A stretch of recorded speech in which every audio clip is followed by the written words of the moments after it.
Hello, everyone out there in YouTube land.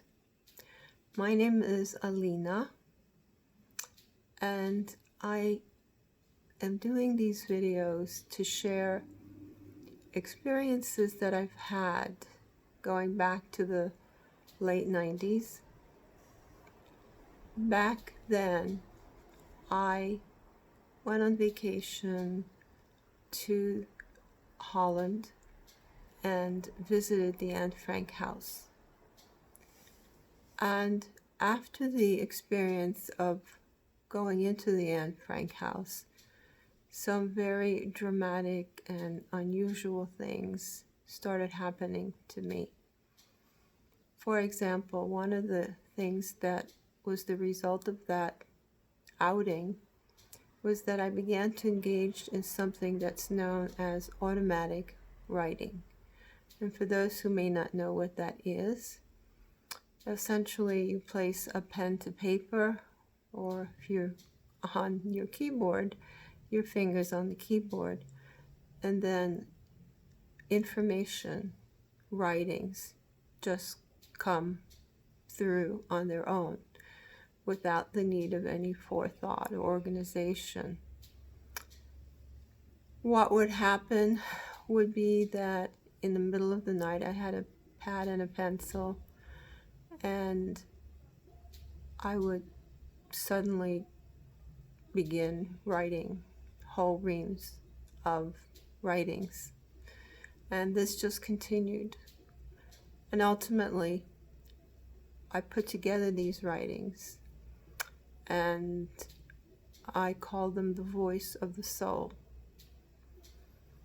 Now, I originally couldn't quite figure out what they were in terms of what would I call them. And they weren't exactly poems, although each one probably the content of it was went on a single page.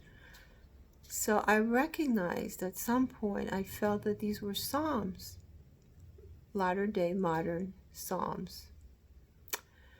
And I will be sharing those with you throughout the course of these videos.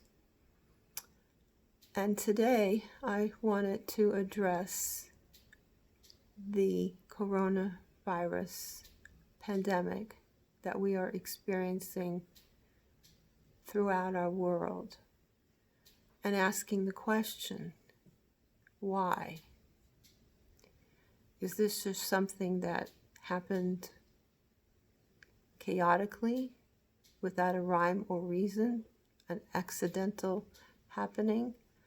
Or is there in fact a deeper spiritual underlying basis for what has happened to our world?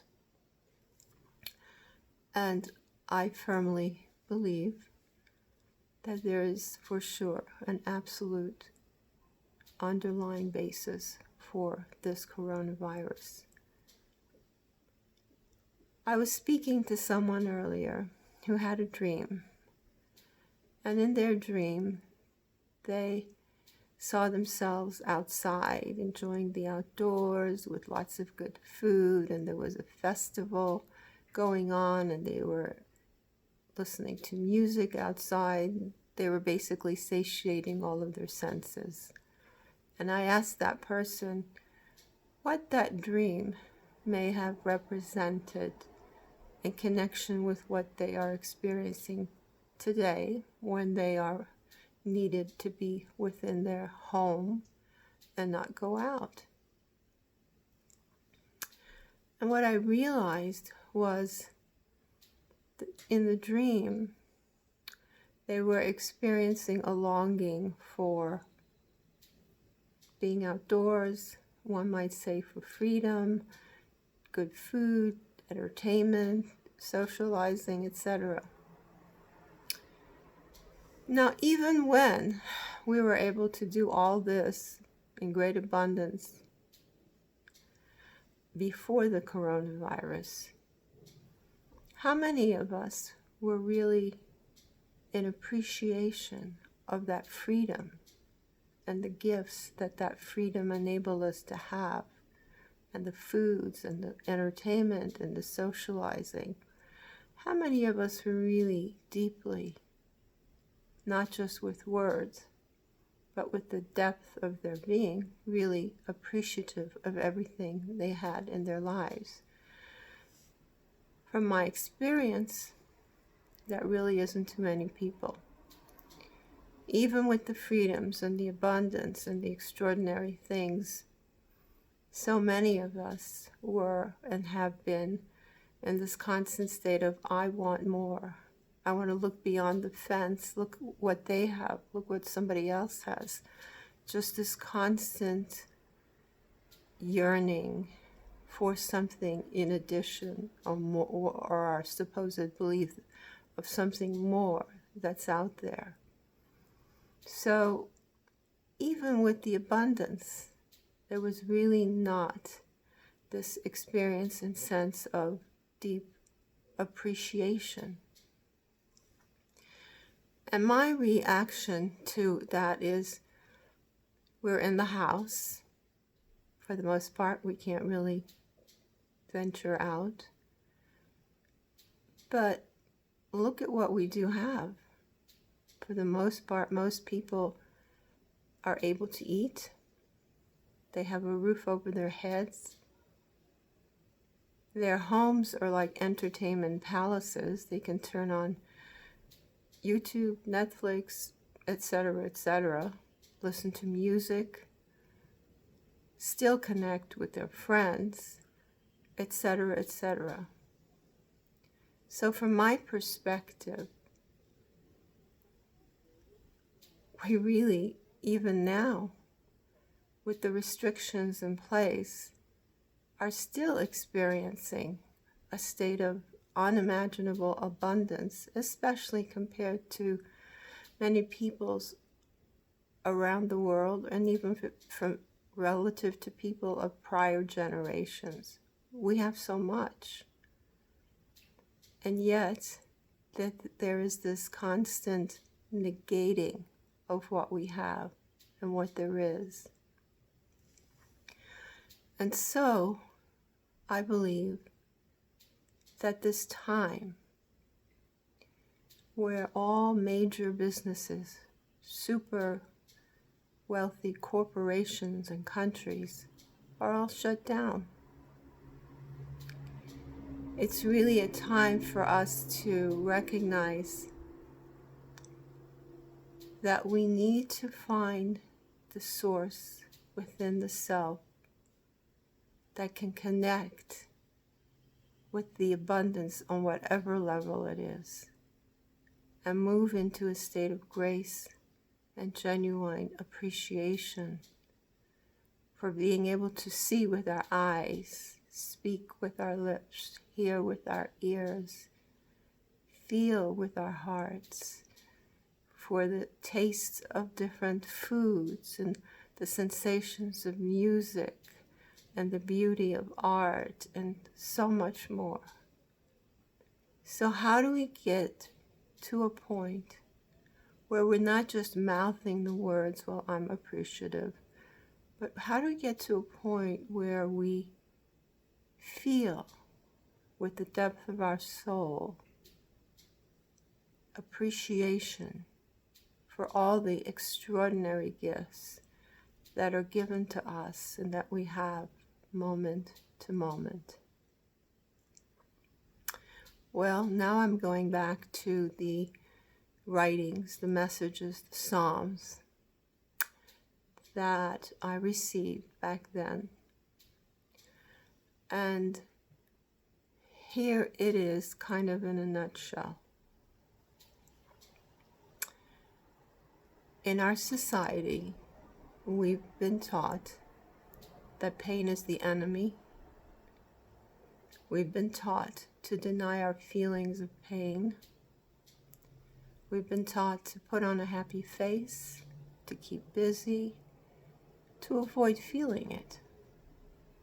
However, although pain is the gift, and I will describe why I say that, what I mean by that, There are two avenues that one can approach regarding the pain that we feel every moment of every day, whether it's minute or great. And all pain flows from loss. If we lose something, however minuscule, lose the ability to go to the movie theater, lose the ability to walk outside, lose the ability to socialize with people, etc., there is pain connected to loss. And over the course of the days and the months and the years, we experience quite a few losses, and therefore pain connected to that. And so when we deny that pain by pretending it doesn't exist, busying ourselves, putting on that false happy face, it begins to build up inside of us. And this huge wall is created that separates us from everything that we're capable of experiencing, from all of our senses, in addition to separating us from our Creator. Now, if we allow ourselves, give ourselves permission to feel that pain in its entirety, and there are some of you who'll say, well, I feel pain all the time. What is there more to feel? Truth be told, that of the pain sensation you might experience, you're only allowing a peripheral and surface portion of that to come through, if at all, and you're denying and suppressing the rest of it. So what's the answer? The answer is to allow ourselves to move into a state of quiet and calm, and to allow ourselves to acknowledge and feel where throughout our whole being we have held on to and stored that pain. And when we do this and we release it from the cellular structure of our physical being, wherever it might be, we become a clear bell, a clear vessel to receive positivity and goodness and love. And that pain that we have felt and released then turns into compassion. Compassion for the feelings of others. Compassion, which is the bedrock of love. And that's why pain can be a magnificent gift if it is experienced fully and released, or it can turn to anger and rage and then violence. All the violence on earth can ultimately be traced to pain suppressed. And so we have a choice. We've been given a gift, but in order to actualize that gift, we need to feel it in its entirety. And one of the things that I received at the time that I went to the Anne Frank house was something called a pain transmutation guided meditation. So you might ask, what is that? For those not unfamiliar with guided meditations, essentially you sit down in a comfortable position and you allow yourself to be guided by the voice. In this case, it would be my voice. And that voice would take you through a journey from the tip of your head to the bottom of your toes and give you the gift and the opportunity to scan every part of yourself to feel where you've lodged pain in your physical being. And in that feeling of the pain, you then give yourself an opportunity to release it and turn into that clear bell that then knows compassion and is a receptacle for love. One of the many messages that I received was something called the 12 Commandments. When I received the 12 Commandments, I was perplexed. What was this? Could this by chance have been the first commandments that were given on Mount Sinai and were ultimately destroyed, replaced by what are now and are known to be the 10 Commandments? I'm sure I'll never know with certainty just what they are or if they are in fact those, but I will tell you that these commandments require a very sophisticated level of understanding and application. And if humanity were to implement them, there would be peace on earth, because it would be virtually impossible to engage in the destructive actions that humanity has engaged in. And so I'm just going to reference one of them tonight and provide you more in the coming days. One of the commandments is to speak to empower.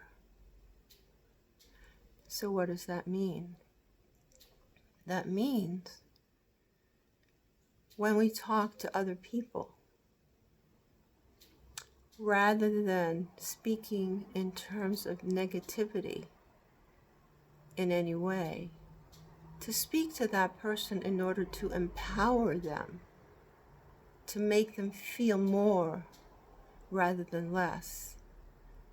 It means that when we have our self-conversations in our own minds, that we think to empower ourselves, to make us feel more rather than less, to have that voice inside us that says, I can do this, I can get through this, it is doable, I will do it. And so with that commandment,